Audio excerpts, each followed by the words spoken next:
Hola, buenas tardes gente, ¿cómo les va? Bueno, yo soy Aldana Cepeda, licenciada en nutrición, pertenezco al área de seguridad alimentaria y nutrición de la Secretaría de Desarrollo Humano y Promoción Comunitaria de la Municipalidad de Cipolletti. Bien, bueno, desde este área ya hemos realizado varias entregas. En anteriores videos se explicó lo que es alimentación saludable, dietas de moda, y en este caso lo que voy a estar dando es alimentación durante la diabetes. Bien, para empezar con el tema de la alimentación, primero debemos saber de qué se trata la diabetes, y para eso realicé este cuadro que no se ve muy grande, pero bueno, voy a ir explicando cada ítem para poder entenderlo de manera correcta. Bien, la diabetes, la definición. La definición de diabetes es una enfermedad crónica e irreversible del metabolismo en el que se produce un aumento del azúcar o de la glucosa en sangre debido a la falta de acción de una hormona que todos conocemos, que es la insulina. Bien, la insulina es secretada por el páncreas cuando los niveles de glucosa o azúcar en sangre aumentan, y lo que hace es actuar como una llavecita dentro de las células para que esta glucosa entre a las mismas y se produzca la energía. Bien, en el caso de la diabetes, como hay una alteración de este mecanismo de la insulina, el azúcar nunca puede entrar a las células y queda circulando en el torrente sanguíneo. Bien, bueno, hay diferentes tipos de diabetes que debemos haber escuchado. Está la diabetes tipo 1, que antes se denominaba insulino dependiente o juvenil. Juvenil se dice porque en general se despierta en los periodos de juventud. Y en este tipo de diabetes directamente no hay producción de insulina. Bien, el cuerpo no la produce. Después, en la diabetes tipo 2, antes denominada no insulino dependiente o del adulto es porque en general se desata en la adultez, y es muy frecuente actualmente esta enfermedad. Y se produce en general por exceso de peso o inactividad física. Y lo que pasa en este tipo de diabetes es que hay una insulina insuficiente o no puede utilizarse correctamente. Y después está la diabetes gestacional, que se produce en el embarazo solamente, se produce una hiperglucemia, que es el aumento de azúcar en sangre, que dura durante el periodo gestacional. Bien, tenemos síntomas de esta enfermedad que hay que tener en cuenta. Por ahí, si se despiertan estos síntomas, quizás estemos ante la presencia de esta enfermedad, por lo tanto hay que estar atentos. Bien, orina frecuente, o sea que se va al baño a orinar mucho. Después hay una sed excesiva, o sea, ganas de tomar agua todo el tiempo. Después hay un exceso de apetito, hambre todo el día, porque al no poder utilizarse esta glucosa que está circulando en el torrente sanguíneo, el cuerpo siente hambre, ¿no es cierto? Y cansancio extremo o fatiga, que también se produce por lo mismo, por la falta de energía. Bien, explicado todo esto, vamos a los pilares del tratamiento. Los pilares del tratamiento son la medicación, que en el caso de la diabetes tipo 1 es las inyecciones de insulina. Bien, al no producirla, necesitamos incorporarla de manera externa. Después, en la diabetes tipo 2 están los fármacos hipoglucemiantes, que lo que hacen es regular esta glucemia. Después, otro de los pilares del tratamiento es la actividad física. Es muy importante este punto también, ya que la actividad física, si hay, por ejemplo, un exceso de peso, va a producir que se quemen grasas, ¿no es cierto? Entonces mejoren todos estos síntomas, o prevenga problemas a la larga que se desatan por la diabetes. Y también ayuda al cuerpo a poder utilizar mejor esta insulina, ¿bien? El tema de la actividad física es muy importante que estemos asesoradas por un profesional en salud, o sea, una nutricionista, debido a que tiene que ser adaptada a los otros factores como son la medicación y la alimentación, los tiempos, los horarios de cada persona, el tipo de persona, porque puede llegar a suceder de que si esto no está bien controlado, se produzca una hipoglucemia, que es cuando el azúcar desciende mucho, entonces generaría otros problemas a la salud. Bien, eso es muy importante, que tengamos un asesoramiento profesional.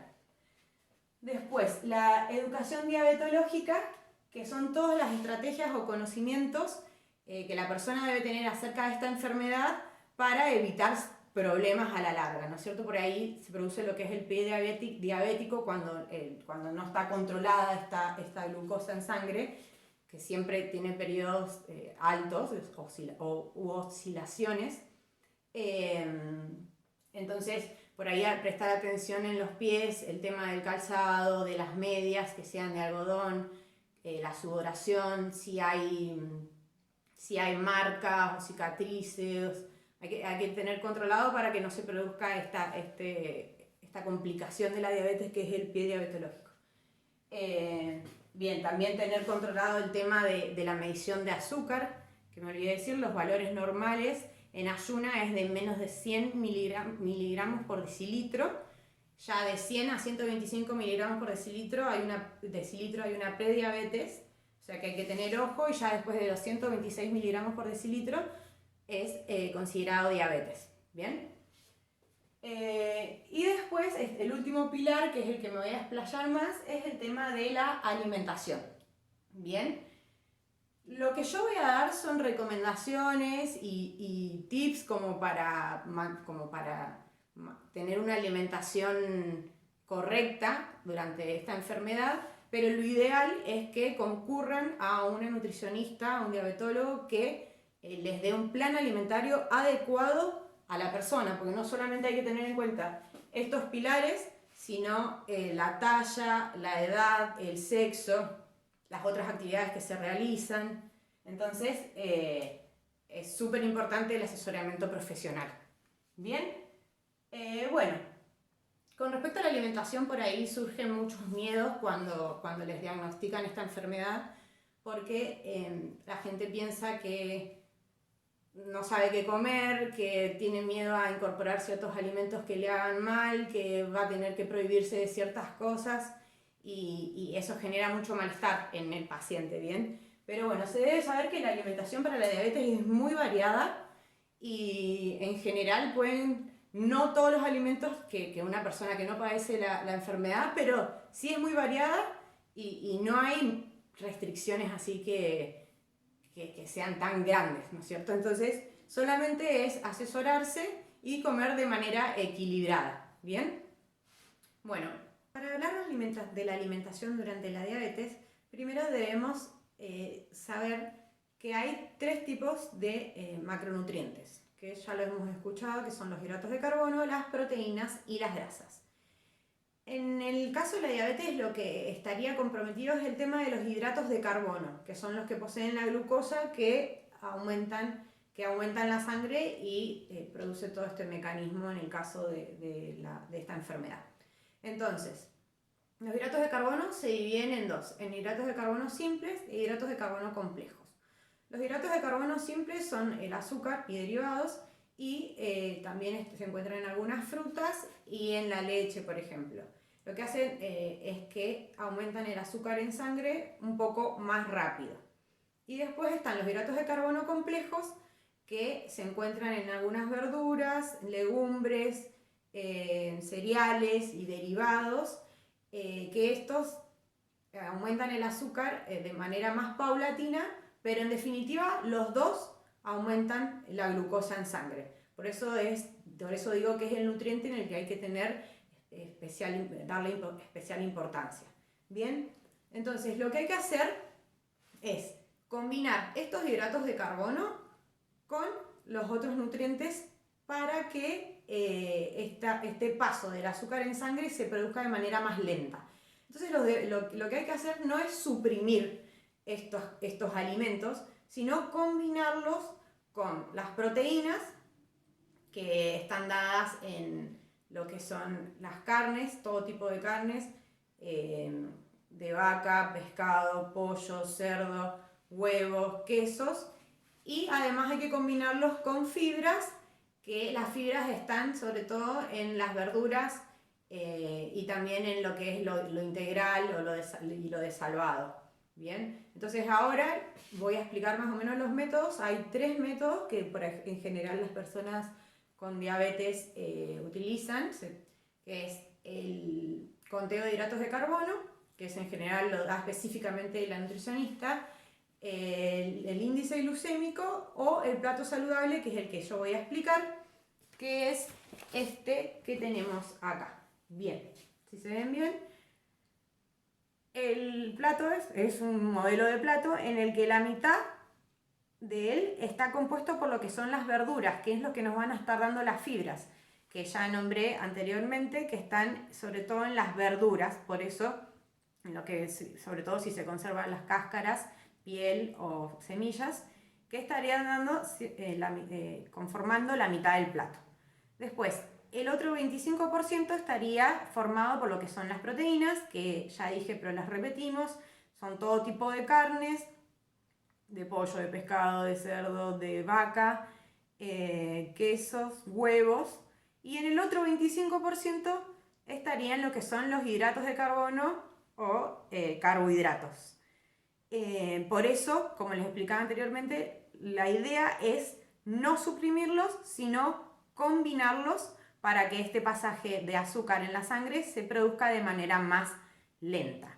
Bien, entonces, como podemos ver, acá hay un ejemplo de este mismo plato que vendría siendo este, en el que estaría compuesto la mitad de las verduras, que tiene diferentes, sobre todo crudas, ¿no es cierto?, en ensaladas. El otro cuarto del plato que acá estaría dado por una pechuga de pollo y el otro cuarto del plato, que serían los hidratos de carbono, que estaría dado por arroz. Ahora voy a dar unos ejemplos de otras comidas que podemos realizar para conformar este plato ideal. Bien, podemos formar este plato, por ejemplo, las legumbres, estas son lentejas, las ponemos en el grupo de los carbohidratos. Después tenemos huevo, que lo ponemos en el grupo de las proteínas, y después tenemos una ensalada de remolacha y zanahoria rallada que la pondríamos acá. Entonces esto tranquilamente podría formar una ensalada y sería un buen plato para una persona que padece diabetes. Vamos con otro ejemplo. Tenemos acá una chuleta de cerdo que la ponemos en el lado de las proteínas. Tenemos fideos blancos y un salteadito de verduras. Bien, ahí tenemos otro ejemplo. Vamos con otro ejemplo. Tenemos un pescado, tenemos otros fideos y una ensaladita de brócoli y coliflor. Bien, ahí tenemos otro ejemplo de platos saludables para personas que padecen esta enfermedad. Bueno, esos alimentos que vimos recién conformarían platos que son sobre todo para almuerzos y cenas, ¿no es cierto?, por el tipo de alimentos. Si la duda surge en cuanto a desayunos o merienda, a qué puedo comer, se trataría el mismo método, ¿no es cierto?, combinando hidratos de carbono con proteínas con fibras. Entonces, los hidratos de carbono dentro de desayunos y meriendas estarían dados por los que son pan, galletitas de agua, cereales, tostaditas de arroz, tostadas. Entonces eso se debería combinar con proteínas que están dadas por leche, yogur, quesos y las fibras que estarían dadas por las frutas sobre todo, y también pueden ser frutas secas, que son las nueces, almendras, castañas, maní. Entonces, por ejemplo, una leche con cereales con una manzana. Después podría ser una rodaja de pan con queso con un té, ¿bien?, y una naranja. Ahí tenemos 2 ejemplos. Bueno, la idea es combinar, o sea, utilizar el mismo método del plato combinando los diferentes nutrientes para que este pasaje de azúcar en sangre sea lento. Bien. Y después, por último, quería dar yo unas recomendaciones en cuanto a la diabetes a la hora de cocinar. Bien, como primer medida, hay alimentos como son el azúcar y derivados,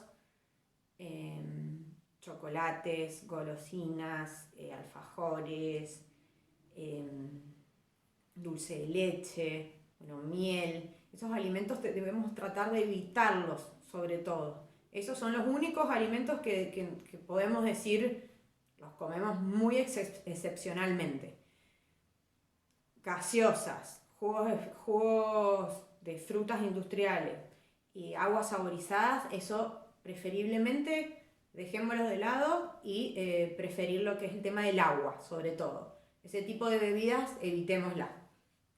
Y después, unas recomendaciones para la cocina es, por ejemplo, las verduras deben ser cortadas en grandes trozos y si se puede conservar la cáscara o la piel, mucho mejor. Y no pasadas, ¿bien? No dejarlas en la olla por mucho tiempo. Después, lo que son arroz, harinas y derivados de las harinas para hacer masas, por ejemplo, si son integrales, mucho mejor, ya que contienen la fibra esta que necesitamos para enlentecer el paso de la glucosa. Después, lo que es también arroz y pastas, cocinadas al dente, mucho mejor, no pasadas. Después, por ejemplo, la banana, mientras más verde, menor concentración de azúcar, así que mucho mejor.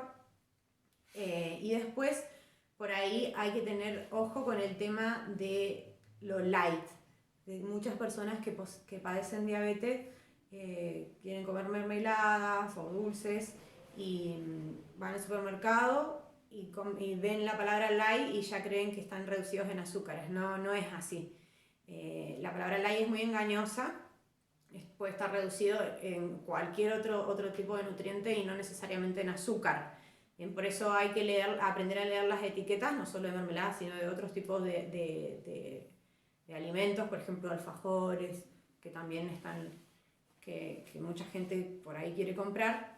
Es atrás leer la lista de ingredientes y si sale en primer lugar sacarosa, dextrosa, jarabe de alta fructosa, dextrosa, quiere decir que el elemento principal del alimento es el azúcar. Bien, entonces ojo ahí en la compra de alimentos.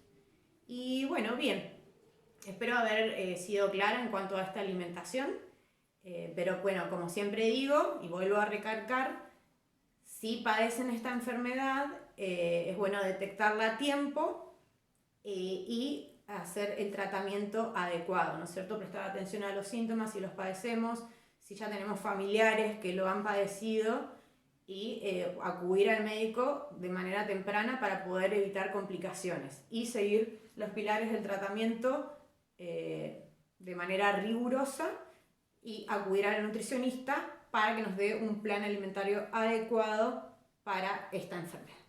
Bueno, espero haberles servido y nos veremos en alguna próxima entrega.